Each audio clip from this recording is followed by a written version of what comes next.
الحمد لله وكفى والصلاة والسلام على عباده الذين اصطفى خصوصا على أفضلهم وخاتم النبيين محمد الأمين وعلى آله وصحبه أجمعين وبعد.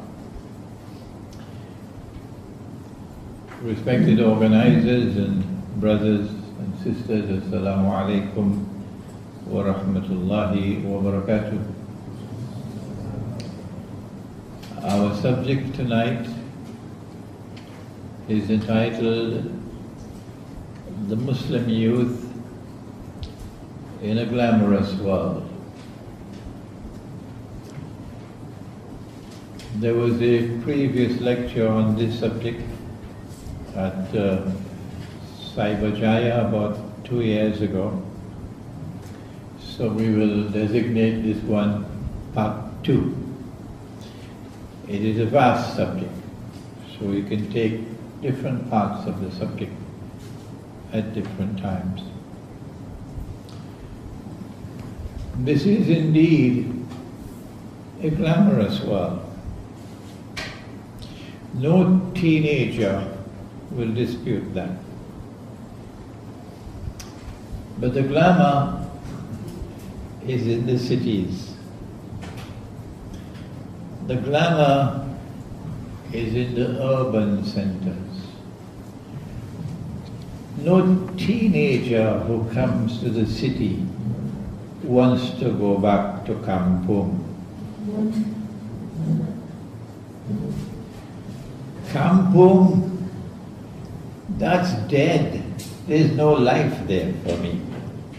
The city where you have the shopping malls, no, this is life.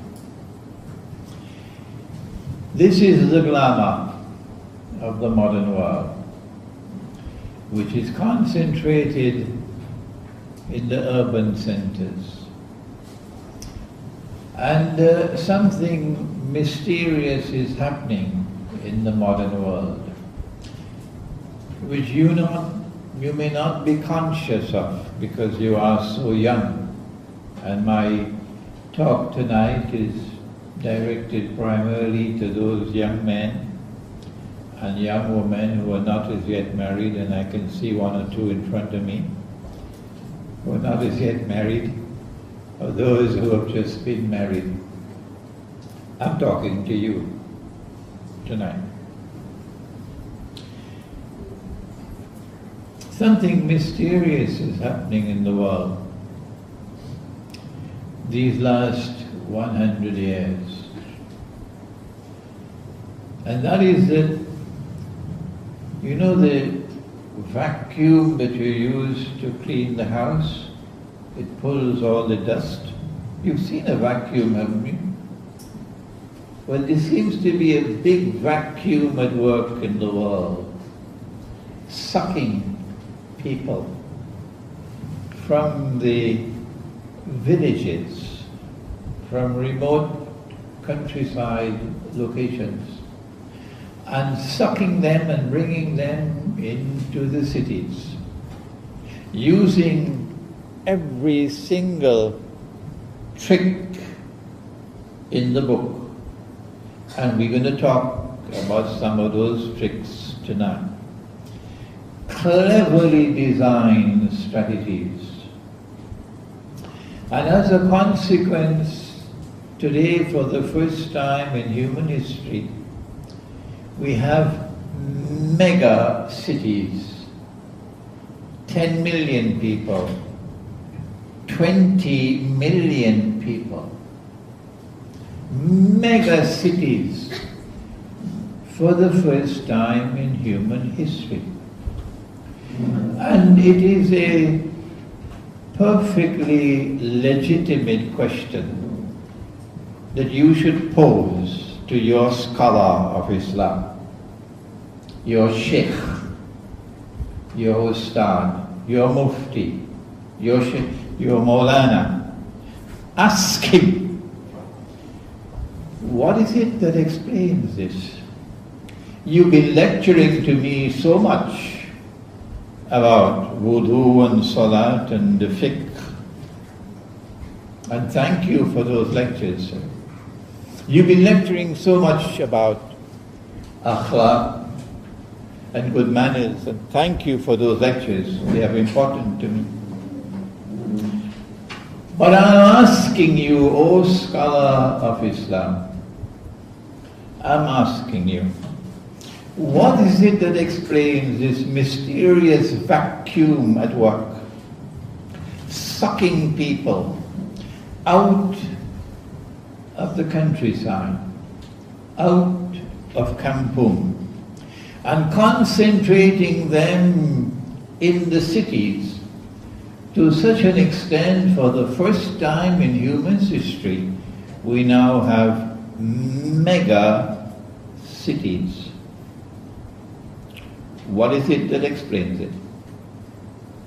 We have an explanation.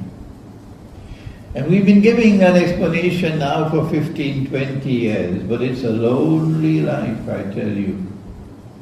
When you teach the subject of Akhirul Zaman, it's a lonely life, because nobody else wants to come to teach this subject. Nobody. I wonder why.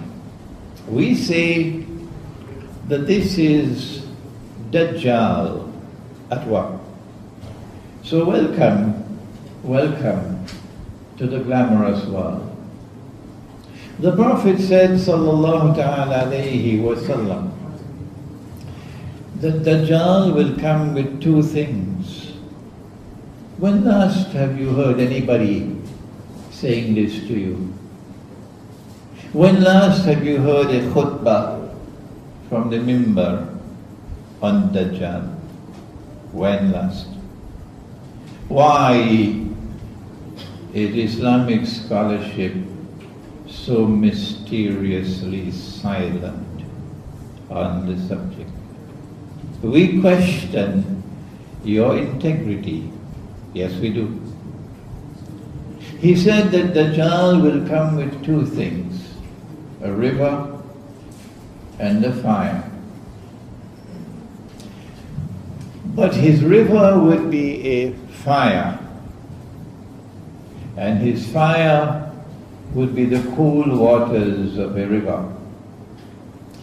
And those who fall in his river, his glamorous river, will have their load of sins increased. And those who fall in his fire would have their load of sins decreased. He takes the road to Jahannam, therefore, and makes it look like the road to Jannah. And he takes the road to Jannah and he makes it look like the road to Jahannam. The mega cities are not emerging in a vacuum. No. The mega cities are evolving into centers of glamour. They are glamorous. Imagine a teenager from Kampung, and he comes to the city and he sees these tall buildings. MashaAllah, his eyes are going to open. Her face is going to be in a state of wonder. Look at these tall buildings. I never saw them in the countryside. And then, unless one has knowledge, the youth can make the mistake, which most of the elders make as well, of equating tall buildings with progress. The stamp of progress is the height of your building. The stamp of progress is not how honest you are, how trustworthy you are. If you give your word, did you keep your word? The stamp of progress is not what kind of faith you have in your heart. Are you a young man with a backbone made of steel? Or are you one of those with a backbone made of recycled paper? This is not the standard of progress. No, it's the height of the building. And so the Prophet said, sallallahu ta'ala alayhi wa sallam, and if you know the hadith, don't you? When the angel Jibreel alayhi salam came as a human being and asked how many questions? Satu, dua, tiga, empat, lima. You know I can count in Malay now. 5 questions. Remember? If you don't, you've got some homework to do. And question 5 was, what are the signs of the last day? And amongst the signs that the Prophet ﷺ made mention of was slavery. That there's going to be slavery in Akhirul Zaman. That a slave woman will give birth to her mistress. So there's going to be slavery in Akhirul Zaman.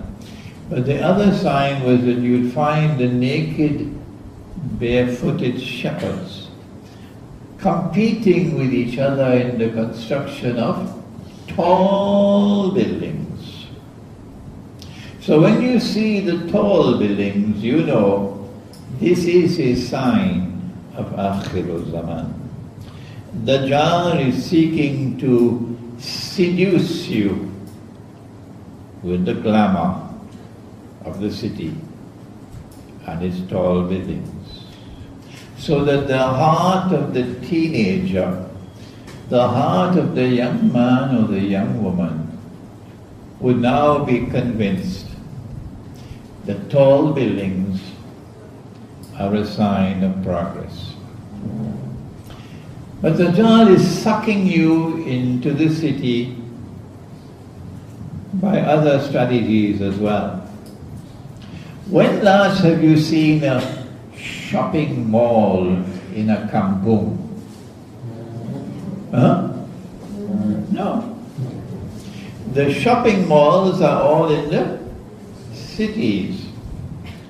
And the shopping malls are becoming more and more glamorous. You take a trip to a shopping mall, my gosh, this is Jannah. Look at the glamour. Look at the architecture. Look at the water flowing. Look at the palm. Look at the roof. Look at the escalators. Look at all the shops. MashaAllah. I never saw anything like this back there in Kampung.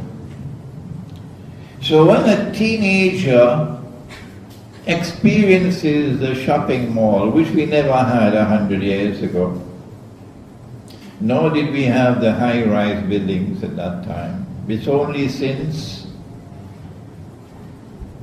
what? That all of this is happening. Since the countdown began.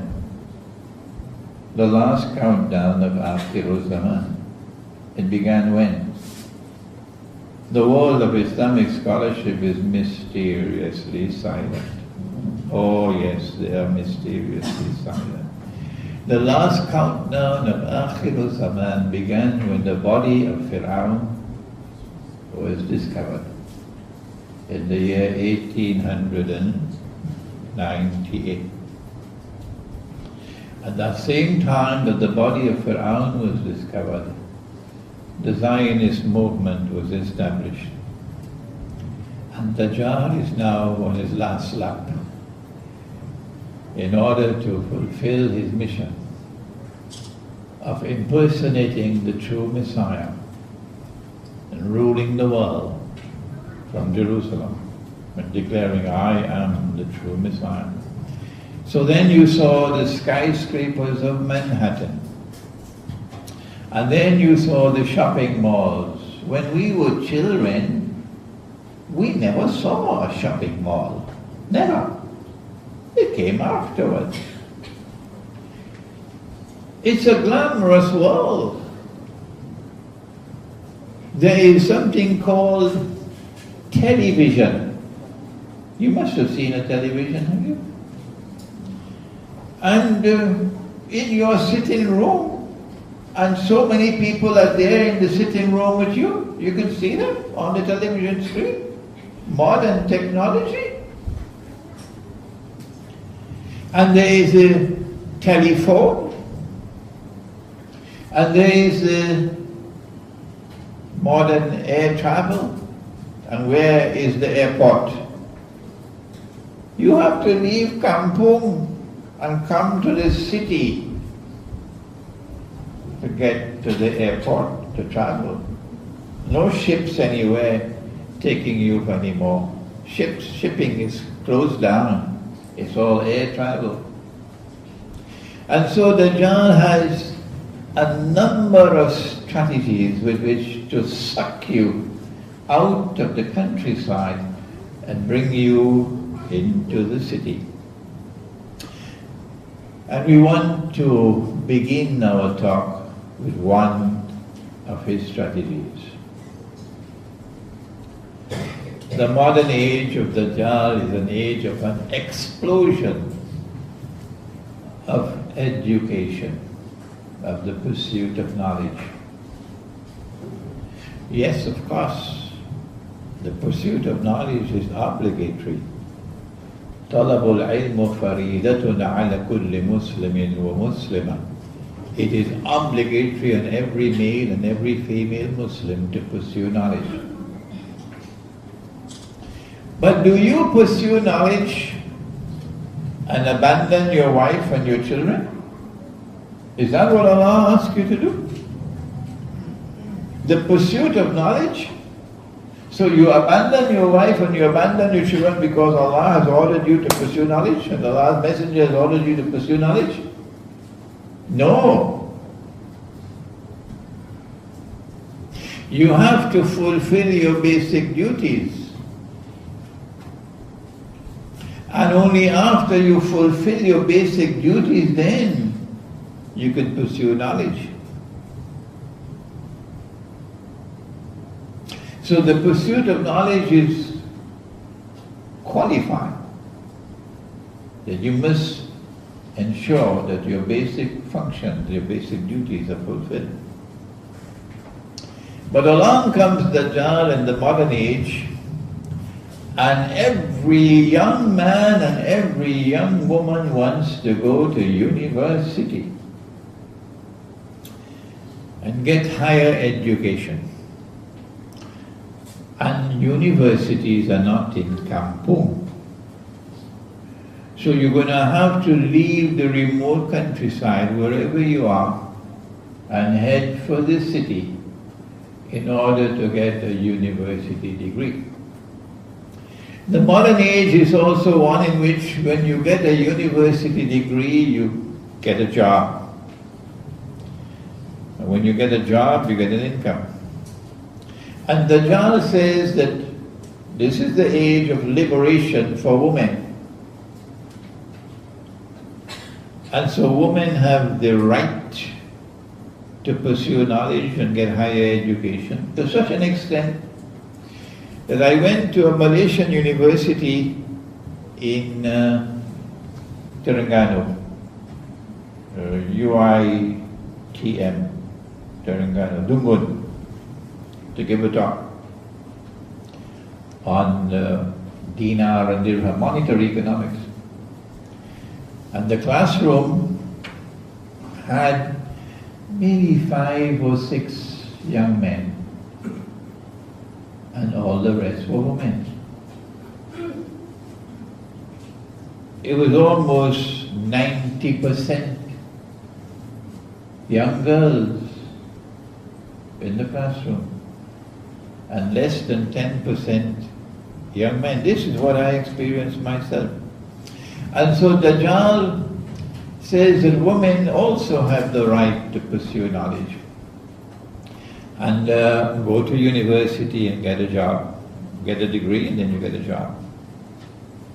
If you don't have a university degree, if you don't have a degree from a technical institution, you're not qualified for a job. You're going to have to work in low-paying jobs and live on a subsistence salary. You'll never be able to buy a motor car, even the small Kereta. Kanchil. No, you and your wife and your 3 or 4 babies will have to be on the motorcycle. That's the price you will pay if you're not properly qualified. Good. But then something mysterious takes place. At the beginning, university education was very cheap.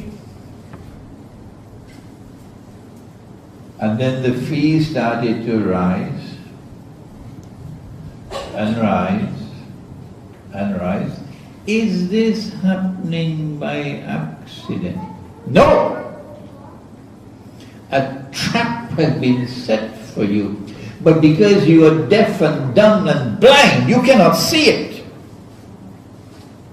And when people point it out to you, you are still deaf and dumb and blind. No, I don't want to listen to it. I have to get the education. How could you afford to pay? I don't want to go to a Malaysian university. If I have a US degree, mashallah, I'm in the job market for the top level. If I have a degree from a European university or British university, or an Australian university, who wants a Malaysian degree? That's where the best education is. Allahumma jalla jalaluhu. And if I have a degree from a Western university, I can now enter into the job market and get the best jobs. So guess what they're doing? They're raising the university fees. Even in Malaysia it's going to be taking place. I don't know whether it's taking place as yet. So then how are you going to finance your university education? Dajjal comes along with something that is glamorous. It's called a student's loan.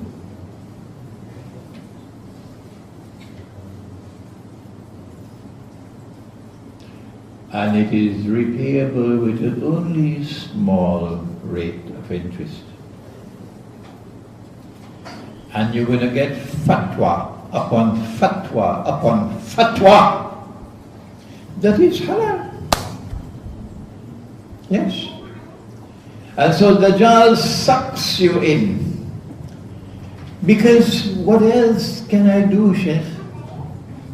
I have to go to university. Don't you understand? I have to get an education, I have to get a degree, Sheikh. Don't you understand? Everybody else is doing it. If I do not have a degree, I cannot get a job. Don't you understand? Oh yes, I do. It's you who do not understand Dajjal's glamorous trap for you. You do not care that the Prophet sallallahu ta'ala alayhi wa sallam cursed. He cursed all 4. And he said that they are all equally guilty. But you never hear that from the mimbar. They have many other glamorous subjects to talk about, but they don't talk about this one. He said the one who takes riba, the one who gives riba, the one who records the transaction, and the two witnesses, and they're all equally guilty.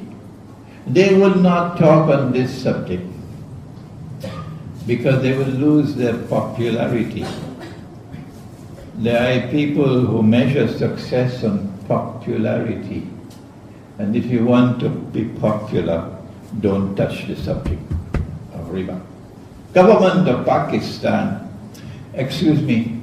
the Islamic Republic of Pakistan has now come forward with a glamorous offer to the young men and women of Pakistan of student loans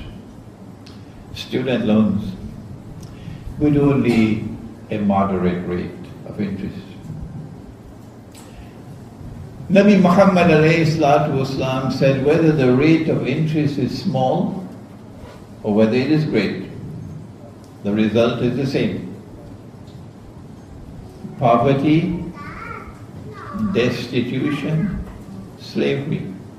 If you do not know the subject, then why don't you remain silent and seek knowledge from those who can teach you? If you do not know the subject of riba. Shazli had a promise to fulfill. Where is Shazli? Outside. Yeah, to organize a seminar for me on riba where I can teach the subject for the whole day. So now, I'm not speaking to you here alone in this gathering. I'm speaking to all those who send their sons and daughters to Britain and to the United States and to France and to Germany and to Australia, and who cannot afford to pay university fees now because the British government is constantly raising the student fees, and who are now sucked into student loans based on riba. And when you have a student loan based on riba, you have the curse of Muhammad ﷺ upon you. And if you have the curse of a prophet upon you, you can perform your salat, it will not be accepted. You can fast in Ramadan, it will not be accepted. You can give charity, it will not be accepted. No matter what you do, it will not be accepted by Allah if you have the curse of a prophet upon you. This is part of the warning that we have to give to our young people, warning them of the dangers of the glamorous world. It's not just education and paying for your education with a student loan. It is that after you get married, you want a house. Who doesn't want a house? You want a car. And so the bank comes knocking at your door. The bank is making sajda in front of you, begging you to sign, to take a loan, to buy a house. Who wants to live in Kampung? No, a house in Damansara Heights. Who wants a little Kanchil? No, it has to be a nice Honda. And so you take a bank loan now to buy a house and to buy a car. People are even taking bank loans now to perform Hajj. Do you know that?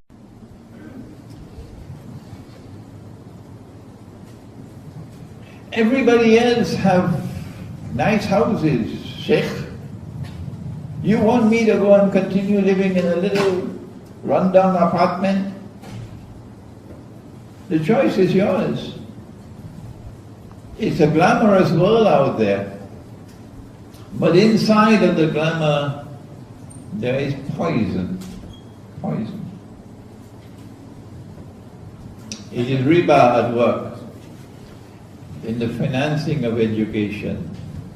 It is riba at work in housing and in buying motor cars other things. And if you end Surah Al-Kahf of the Quran answers you. In Akhirul Zaman, this is the road for survival. Allah says, بعد أعوذ بالله من الشيطان الرجيم واصبر. Can you help me? واصبر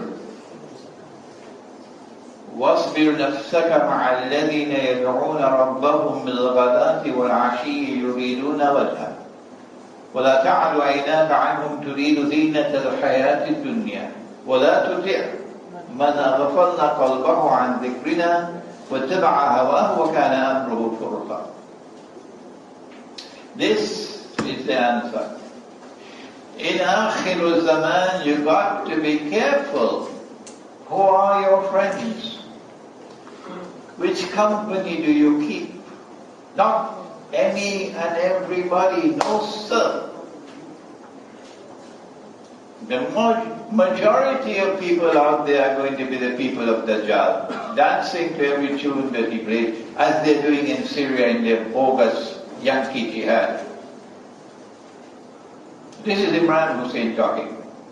The bogus Yankee jihad in Syria. This is Imran Hussein talking. Keep the company of those who call on their Lord mornings and evenings with love and sincerity in their heart, seeking Allah's face, meaning seeking Allah's pleasure, seeking qurba with Allah, seeking to please Allah.